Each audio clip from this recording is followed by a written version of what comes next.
Waswahili husema kwamba mwiba wa kujidunga hauna kilio, na yale ambayo yanaendelea kutokea nchini Tanzania ni mwiba ambao Samia Suluhu alijidunga na sasa imesalia aibu usoni mwake mbele ya dunia. Ujambo na karibu kwa taarifa zetu za Kenyascope, na tafadhali kumbuka kusubscribe. Samia Suluhu Hassan alizaliwa tarehe 27 Januari mwaka 1960 huko Makunduchi, Zanzibar.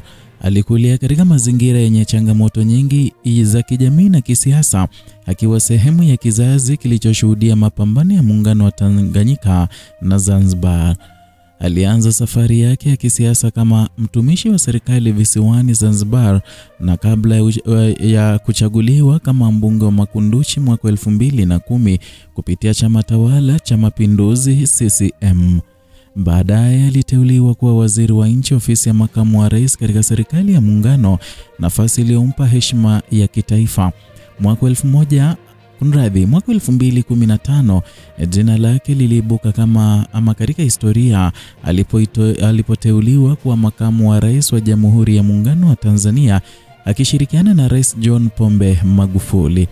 Wengi waliona uteuzi wake kama mwanzo wa zama mpya, mwanamke wa kwanza kushika nafasi hiyo, akionekana mwenye busara, utulivu na utu unaovutia. Lakini nyuma ya sura hiyo ya upole, siasa za madaraka zilianza kumfunza kwamba uongozi wa juu ni mchezo wa nguvu, sio wa huruma. Machi tarehe 17 mwaka 2021, baada ya kifo cha ghafla cha Rais Magufuli, Samia aliapishwa kuwa rais wa 6 wa Tanzania, na kwa mara ya kwanza katika historia ya nchi hiyo mwanamke aliongoza taifa, ambapo dunia ilimsifu, ila sasa imeacha aibu kwa wengi. Wengi walimuona kama kielelezo cha matumaini mapya, hasa baada ya utawala mkali wa mtangulizi wake, lakini matarajio hayo hayakudumu. Katika miezi yake ya mwanzo madarakani, alijitokeza kama kiongozi wa mageuzi. Aliahidi kufungua taifa, kuimarisha uhuru wa habari na kurejesha demokrasia. Mataifa ya magharibi yalisifu kama mwanga mpya wa Afrika Mashariki. Lakini chini ya uso huu wa matumaini kulianza kujitokeza nyufa ndogo. Serikali iliendelea kudhibiti upinzani na mashine ya chama tawala CCM ikaendelea kuwa na nguvu kupita kiasi. Wanaotaka mageuzi walianza kuona dalili kwamba mfumo ule wa ukandamizaji wa Magufuli haukuwa umetoweka, bali umevaa sura mpya. Kashfa kadhaa zilianza kujitokeza. Mnamo Agosti mwaka 2021, kauli yake kuhusu wachezaji wa mpira wa miguu wa kike kuwa hawavutii zilisababisha hasira kubwa. Wengi waliona huo kama mfano wa kiongozi aliyekuwa kiteleza katika maadili ya kijinsia. Kisha alitetea mkataba wa bandari ya kampuni ya DP World ya Umoja wa Falme za Kiarabu uliopingwa na wananchi waliodai kuwa ulikuwa unauza rasilimali za taifa kwa wageni. Wakati huo maombi ya mageuzi ya katiba, uhuru wa vyombo vya habari na kuruhusiwa kwa mikutano ya kisiasa yalizidi kupuuzwa. Wale waliokuwa wamemuona kama mpole mwenye maono walianza kumuona kama mkuu mwenye tabasamu la udikteta. Mwaka 2025 ulifika na Tanzania ikaingia katika uchaguzi wa kihistoria, uchaguzi kwanza ambao Samia amegombea kwa tikiti yake binafsi. Lakini hali ya kisiasa ilikuwa imevurugika. Chama hicho kikuu cha upinzani Chadema kilizuiwa kushiriki kwa madai ya kukosa saini za kanuni za maadili. Kiongozi wake Tundu Lissu alikamatwa na kushtakiwa kwa kosa la uhaini, na vyombo vya habari vikawekewa vizuizi na mikutano ya upinzani ikazuiwa. Oktoba tarehe 29 mwaka huu, Watanzania walipiga kura. Mamlaka ya uchaguzi litangaza matokeo ya Samia Suluhu Hassan kwamba ameshinda kwa 97.6% ya kura, matokeo yaliyotia shaka kila kona ya dunia. Idadi ya kura zilizotangazwa takriban milioni 31 ilionekana haiwezekani ikilinganishwa na uchaguzi wa Magufuli mwaka 2020 ambapo kura zilizopigwa zilikuwa takriban milioni 12 pekee. Wataalamu wa siasa walisema haiwezekani idadi ya wapiga kura iongezeke kwa zaidi ya mara mbili ndani ya miaka mitano tu, ila wengine pia wasipate kura hizo. Yawezekana apate kura asilimia hiyo kubwa na wengine walikuwepo. Kwa wengi haya hayakuwa matokeo ya uchaguzi, bali yalikuwa tangazo la kifalme, ushindi wa karatasi, si wananchi. Na baada ya matokeo kutangazwa, machafuko yalilipuka. Vijana hasa kizazi cha Gen Z walimiminika mitaani Dar es Salaam, Mwanza, Arusha na Dodoma wakipinga matokeo walioyaona kama uhalifu wa kisiasa. Mitaa iliwaka moto, vizuizi vikawekwa, polisi na jeshi wakatumia risasi na mabomu ya machozi na wengi walijeruhiwa. Baadhi wakapoteza maisha, huku serikali ikijibu kwa kuzima interneti, kufunga mitandao ya kijamii kama X na kuweka amri ya kutotoka nje. Vyombo vya habari vilivyokuwa vikionyesha picha za maandamano vilifungiwa. Gazeti moja kubwa lilisimamishwa leseni yake baada ya kuchapisha katuni iliyokosoa mauaji ya wanaharakati. Wakati huo huo, viongozi wa upinzani walikamatwa kimya kimya. Tanzania, nchi iliyojulikana kwa amani yake, sasa ilikuwa inawaka kwa moto na hasira na huzuni. Ni vipi kiongozi alionekana mwenye matumaini aligeuka kuwa chanzo cha hofu? Kwanza, ulegitimacy wa uchaguzi, kwamba kuondolewa kwa vyama vya upinzani, kukamatwa kwa viongozi wao na matokeo yasiyoelezeka vilivuruga kabisa imani ya wananchi. Vile vile, pili, kulikuwa na ukandamizaji wa kisiasa, kwamba licha ya kusaini kuahidi mageuzi, Samia alirudisha sera za Magufuli kwa sura mpya: ukamataji wa wanaharakati, kuzuiwa mikutano na kushindwa kwa serikali kuheshimu haki za binadamu. Tatu, matamshi ya kibabe, kwamba kadri uchaguzi ulivyokaribia, Samia alianza kuwatuhumu wanaharakati wa Kenya kwa kuingilia mambo ya Tanzania, akionyesha sauti ya uhasama badala ya mazungumzo.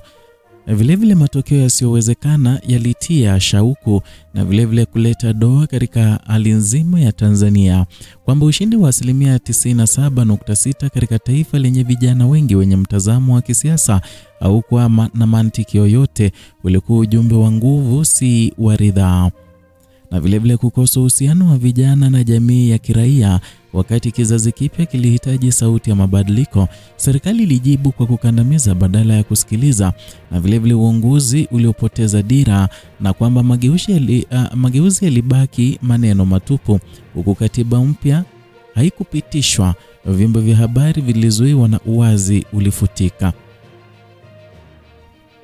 Wafuasi wa Chadema waliuawa katika chaguzi ndogo, mmoja Dar es Salaam, mwingine Mkese, bila uchunguzi wa kweli kufanyika, huku mwenyekiti wa chama hicho Freeman Mbowe kukamatwa kabla ya mkutano wa kuhamasisha katiba mpya. Na gazeti la Citizen lilifungwa kwa mwezi mmoja baada ya kuchapisha tangazo kuhusu mauaji ya wapinzani, na serikali kuzima mtandao wa X ambao unajulikana kama Twitter, ikidai uvamizi wa kimtandao, wakati ukweli ni kwamba ilikuwa inazima sauti za upinzani. Jamii vilevile ile ya Wamasai ilifukuzwa Ngorongoro bila fidia wala haki, ni hatua iliyopingwa kimataifa. Vilevile kauli yake kuhusu wanawake wachezaji wa mpira kuwa hawavutii kuolewa ilibainisha upande wake wa kibaguzi na udhalilishaji.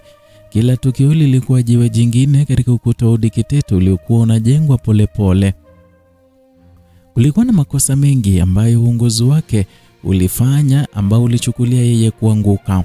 Kwanza, kulikuwa na kutegemea chama tawala cha CCM kupita kiasi, na ni jambo ilomfanya awe mateka wa mfano ama mfumo wa chama badala ya rais wa wananchi.